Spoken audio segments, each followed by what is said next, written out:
바다에서 만난 이문학 61회 바다 한국을 구하다 진행하고 있습니다.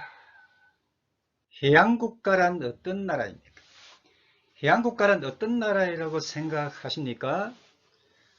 이 물음에 대해서는 여러 가지 답변이 나올 수 있겠는데요.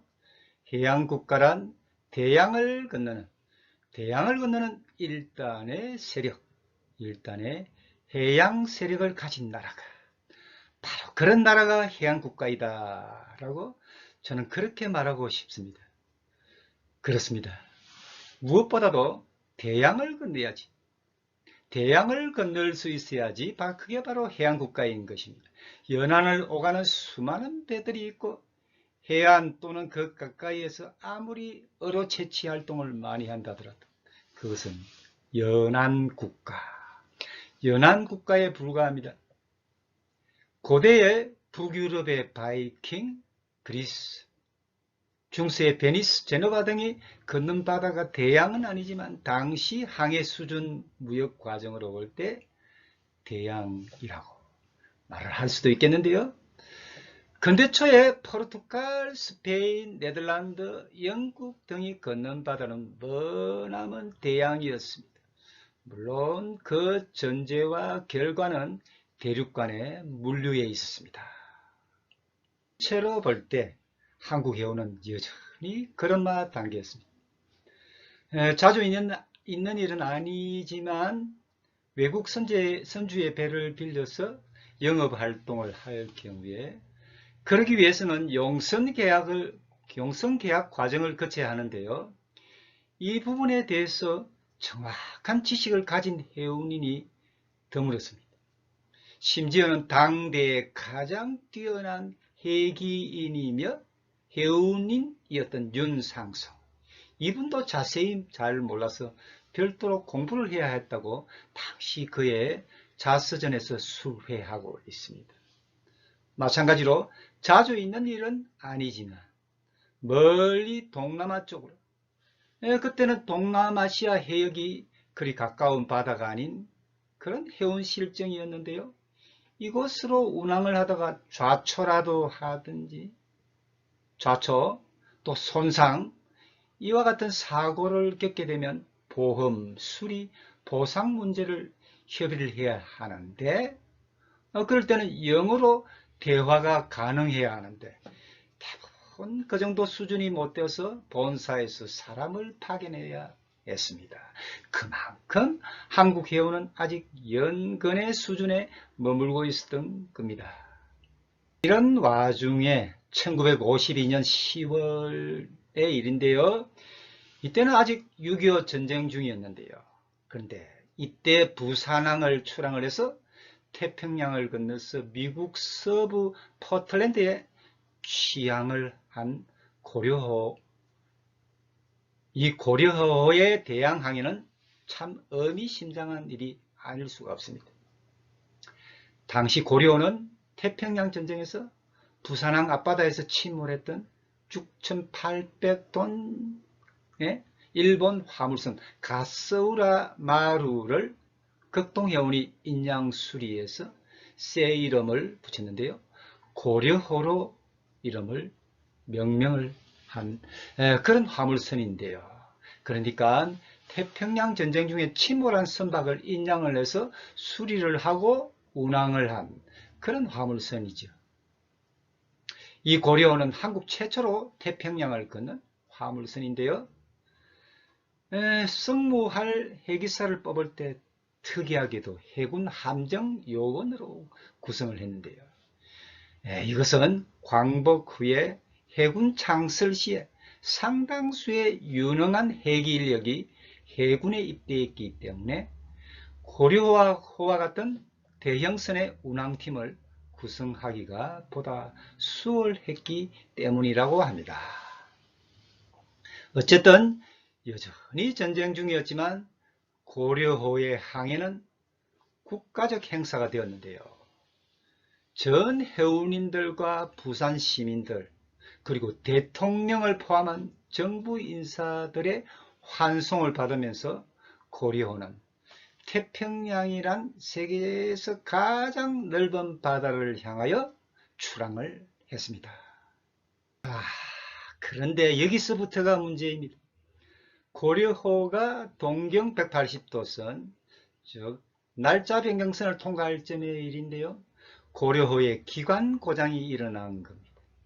겨울철 북태평양 항해에서 기관 고장은 심각한 문제를 초래하겠는데요. 상당수의 상선들이 태평양을 건널 때는 대권 항해를 하게 됩니다. 이 대권 항해는 대개 고위도 항해가 되겠는데요. 위도가 높은 해역 항해. 이때 겨울철 북태평양의 고위도는 매우 거칠습니다. 매우 거칩니다. 그래서 조난사고가 일어나곤 하는데요. 만약에 기관이 고장나고 정지가 되고 대가 보침성을 상실한다면 그것은 한마디로 침몰을 의미하는 거죠. 언제 닥칠지 모를 저기압. 해양기상에서는 이 저기압이란 말은 태풍이란 말과 거의 동일시합니다. 언제 닥칠지 모르는 저기압에 초조해진 승무원들의 시선은 온통 기관부 쪽으로 쏠리고 있습니다. 물론 기관부에서는 그야말로 최선을 다해서 수리를 하려고 노력을 하고 있습니다. 처음에는 주기관의 피스톤 스커트에서 배기가스가 누설이 되더니 급기야는 폭발가스 불꽃이 나오기 시작하는 겁니다. 예비 피스톤이 없어서 속수무책이었습니다.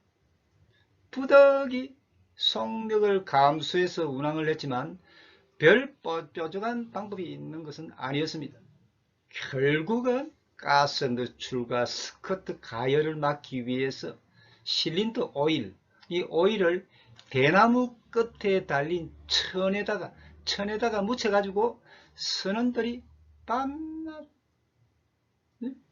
밤낮을 쐬면서 서로 교대를 하면서 이 실린더 오일을 칠해가면서 운전을 했던 겁니다. 아주 원시적인 방법이죠. 가장 원시적인 방법이었겠는데요. 그 고생은 이루 말할 수 없었겠는데요.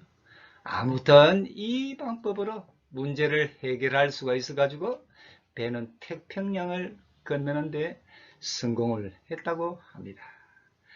그 후 고려호는 미국 포틀랜드 항에 도착을 해서 하역 작업을 마치고 다시 태평양을 건너서 이듬해 1월 10일 이때 무사하게 부산항 제1부두에 도착을 했습니다. 이번에는 1953년 말의 일입니다. 6.25 전쟁이 휴전된 지 몇 개월 지난 그런 때가 되겠는데요. 한국을 대표하는 해운기업 대한해운공사에서는 선박 한 척을 도입하는 일이 생겼습니다. 이때 인수단이 결성되었는데요. 이탈리아 현지에 도착한 인수단은 모두 깜짝 놀라게 되었습니다. 선박 전체를 점검한 결과 배 전체가 너무 낡고 오래되어서 도저히 운항할 수 없는 상태라고 판단되었기 때문입니다. 이때 인수단의 총지휘자는 이재송 선장이었는데요. 이재송 선장은 선박의 현 상태를 대한해운공사 본사에 알렸습니다. 그렇지만 이재송과 인수팀의 판단은 그냥 묵살되었습니다. 이 선박의 이름은 나중에 천지호라고 이름을 붙이게 되는데요.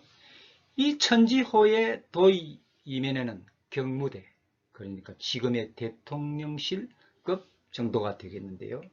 이 경무대가 개입된 당시의 사회와 기업 환경으로서는 어찌하기 어려운 정치적 배경이 있었던 겁니다.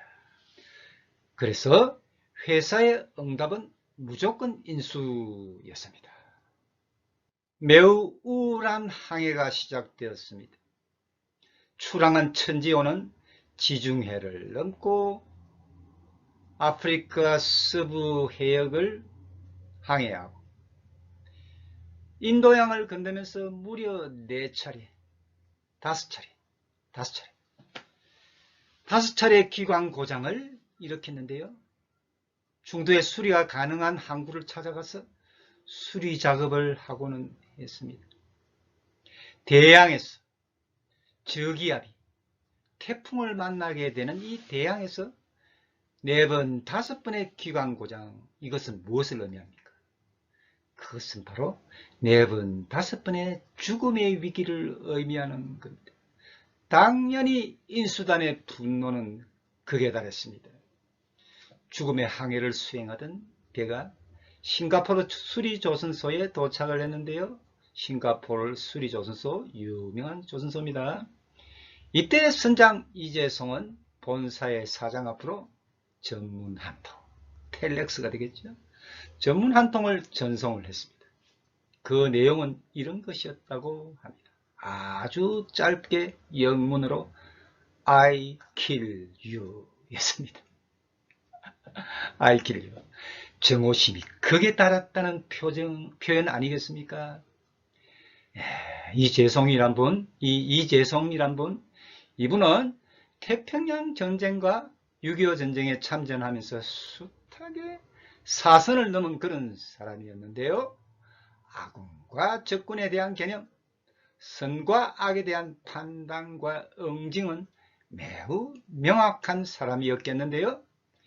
인수단 전체의 절규이기도 했던 이재송의 외침은 바다로 떠나보낸 육지의 권력과 거기에 더부살이하는 무력한 회사 경영자에 대한 경고장이었던 겁니다. 광복 후에 그리고 6.25 전쟁 후에 해기는 언제나 국가가 시키면 시키는 대로 했습니다. 너무나 없는 국민, 없는 국가, 뭐 있습니까? 아무것도 없지 않습니까? 그런 국민 국가이기에 해운은 꼭 국가의 일부이고 해운의 명령은 국가의 명령이었습니다. 그 명령을 해기는 온몸으로 받으며 견뎌내었던 겁니다. 고려호, 천지호, 이전에도 그랬지만 현장의 해기는 파도밭을 뒹구는 낡고 오래된 선박의 갑판 위에서 고장난 기기를 수리하면서 녹선 철판을 끌어내면서 밤낮을 쉬지 않고 항진하고 또 항진했습니다. 특히 50년대 고려호와 천지호의 대양항해는 60년대와 70년대의 한국 해기가 대양에서 뿌린 수많은 고통, 고난의 경험적 사례, 그 표상이 되었습니다. 그러고 나서야 한국 해양은 일어섰고 한국은 해양국가란 말을 듣기 시작했던 겁니다. 지금 바다에서 만난 인문학 방송 강의 61번째 이야기, 바다 한국을 구하다 편을 진행하고 있는데요. 저는 인터넷 한국해양문학관의 심호섭입니다.